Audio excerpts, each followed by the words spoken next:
Well, it must be June because there's another crazy trade idea out there, but it involves two-star players, so we're going to talk about it here on Chicago Bears Now.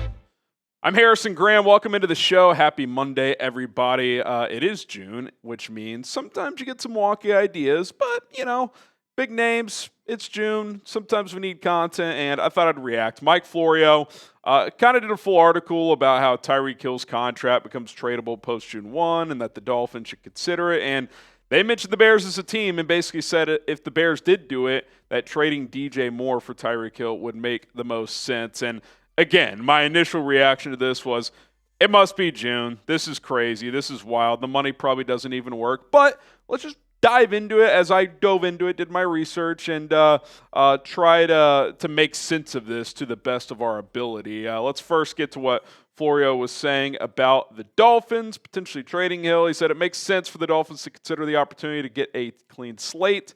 If someone calls for Tyreek Hill, the only question is whether there's another team that would be interested in taking on Hill's $25.8 million compensation package for 2025. And look, that is something that always gets lost in trades. And look, I'm a little guilty of it as well, because when I break down all these ideas, I'm like, well, the cap hit, the money fits into the cap table, okay, but every single team, and it's different for every team. Like when people say the Bengals are cheap, it's not because they have way less cap money on their cap table than other teams. It's the annual cash flow. So how this works is owners give their GM like, hey, this is how much cash I'm willing to spend this year.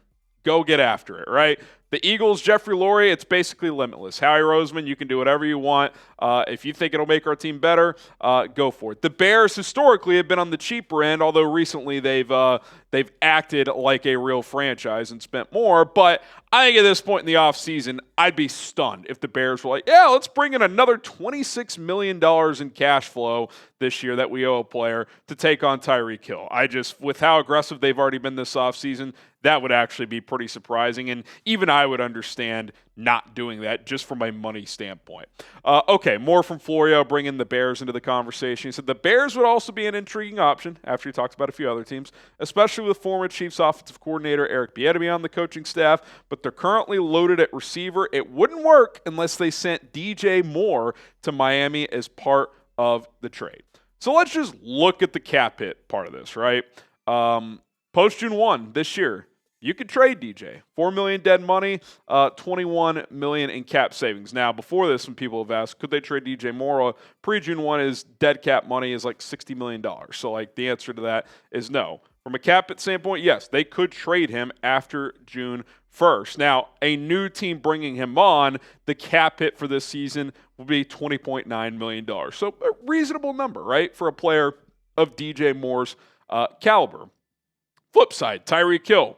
The Dolphins would save almost $15 million and eat $12.7. So basically, if they did this trade between Tyreek and DJ, it would cost them almost $33 million. It's a lot of money for the Dolphins, right? Because it'd be $13 million to not have Tyreek on the team this year, and then $21 million, like we just outlined, to bring him on. It's doable, it's plausible, but I think that'd be a tough pill to swallow for the Dolphins. I think if they wanted to trade Tyreek, they would just want to unload him, not necessarily bring in another big contract. Now, new team, in this case the Bears, would carry a $15.2 million cap hit for Tyreek. So between DJ Moore's $4 million dead cap and Tyreek Hill's $15.2, less than $20 million to go from DJ Moore to Tyreek Hill. Again, on the cap, the cash flow is a whole different deal. It'd be a lot of money for the Bears and the Dolphins to do this swap, which is why it's pretty rare where you see these high-priced trades. You don't see the Jared Goff for Matt Stafford very often. It just does not happen. So again, the cap hits do work. It is plausible for both teams to do this, but there's a lot of flaws from a football standpoint, from a cash flow standpoint, and just from a logic standpoint that we're going to outline here on Chicago Bears Now. But just in a vacuum, would you do this trade? Would you swap number one receivers with Miami? Tyreek Hill coming to Chicago, DJ Moore going to Miami. Let me know, yes or no, would you do this swap? Okay, I pretty adamant that the Bears won't do this, and I would not do this either. Number one, Tyreek Hill's cap hit after this year is untenable. He's got an extra year left on this deal, which is why really Miami, I think, should try to trade him, because they're going to have to cut or beg him to take a pay cut next year anyway, and he'll be 32 at that point. So, like, to Florio's point, like, get something while you can. I just don't think the Bears are that team. Whoever trades for Tyreek Hill. So right now, if the Dolphins keep him, his cap hit is $51 million next year. Just a crazy number. There's no way he'll play under that. There's no way he'll play under an almost $40 million cap hit, which is what a new team would inherit for 2026. Like, that is, Jamar Chase just signed $40 million per year, but his cap hit won't reach that for years. And Jamar Chase is arguably the best receiver in the league at 25 years old. Tyreek Hill's 31 now. Like, you're just not – it's not a reasonable – it was like the Devontae Adams thing this offseason. The Jets were always going to cut him, but especially when the Rodgers thing didn't work out, because the money just didn't make sense. So in other words, if you're doing this trade, it's a one-year rental unless Tyreek just loves Chicago, is willing to rip up that contract for 2026 and sign like a – 2-3 year deal, $25 to $30 million per year.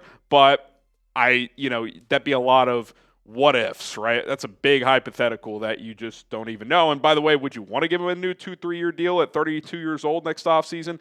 Probably not. So that's number one. Number two, didn't have a very good year last year. Like, he did not play that well. Now, the numbers were still, like, good, right? I mean, like, if you told me you get 80 catches for almost 1,000 yards, 6 touchdowns, it's like, yeah, it's a good year. But, like, the explosive plays were down. The week-to-week consistency was down. Now, he did play with the hand issues. That I think that was possibly part of it.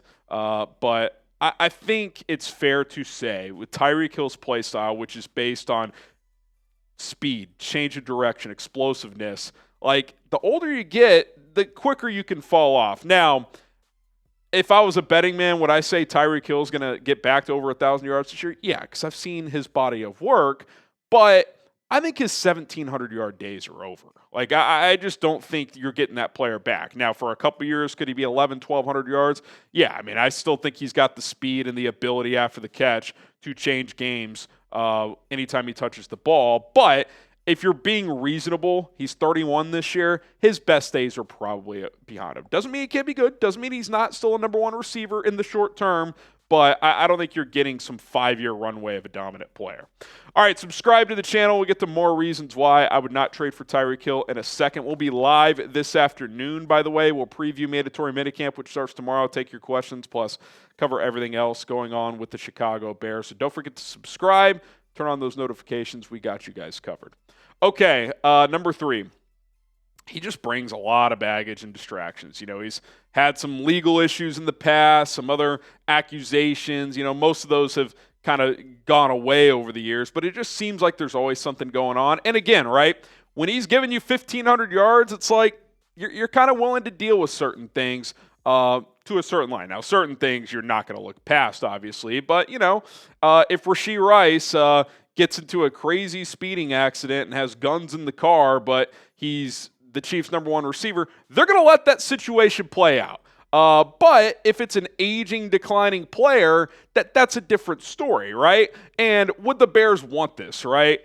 Ryan Poles, if you've paid attention, does not take many character chances. Now, he was on that staff when they drafted Tyreek Hill. It's one of the great draft picks of all time, I would say, right? 5th-round pick. Had some troubles in college.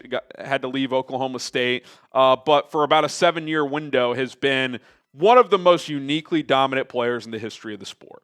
Like, no one would dispute that. He's probably going to the Hall of Fame. But at 31 years old, the distractions, he's always tweeting, subliminal messages. It's just one of those things. And also, like, he took that chance with Chase Claypool, a far lesser player, mind you. I don't think he's going down that road again, especially coming off the year Tyreek had last year. Number 4, the Bears have invested pretty heavily in DJ Moore. Now, I totally agree that I think they've put him on notice. I think last year his character and body language were in question. There's a lot of film evidence that says at times he quit on plays. Unacceptable. No question about it. But He's 28 years old. We'll get to his age in a second. He signed a 4-year, $110 million extension last year. I don't think they're punting on that 1 year into that extension. Now, if Ben Johnson doesn't like what he's seeing in the summer and the fall, okay, maybe things can change. But by all accounts, he's bought into this new regime and he's ready to roll. Like, I'm willing to give DJ Moore the benefit of the doubt because I've seen what he's capable of doing. I think this offense fits his skill set very well. Would fit Tyreek Hill well, to be fair, as well. But we've gone over all the reasons why I don't think that's a good idea. Okay, Caleb Williams jerseys still available for only $100. Not going to be this price forever. Check it out, chatsports.com/Caleb Jersey. Link is right there. That link will be in the comments and description as well, chatsports.com/Caleb Jersey.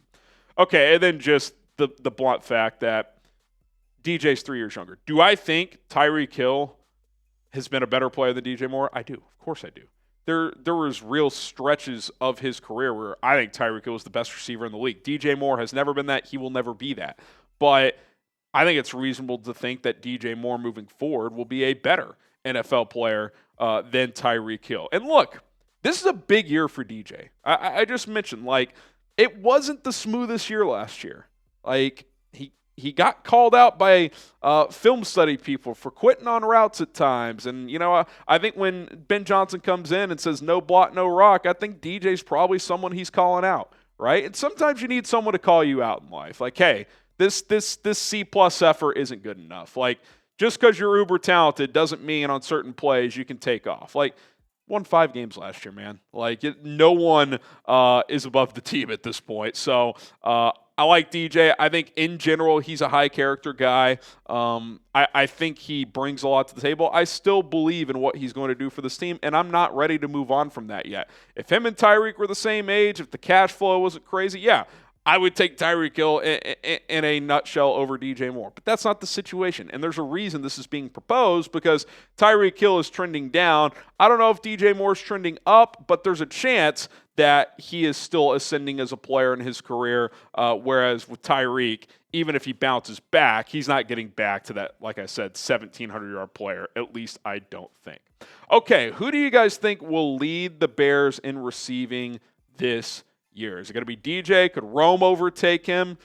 Could there be a stunner like Luther Burden or someone else? So give us your thoughts in the comment section down below. Who's going to lead this team in receiving this year? My name is Harrison Graham. Appreciate everybody for tuning in. Again, we will be back live this afternoon, 4 o'clock Central Time here on Bears Now by Chat Sports. So subscribe, turn on those notifications so you know exactly when we go live. See you then.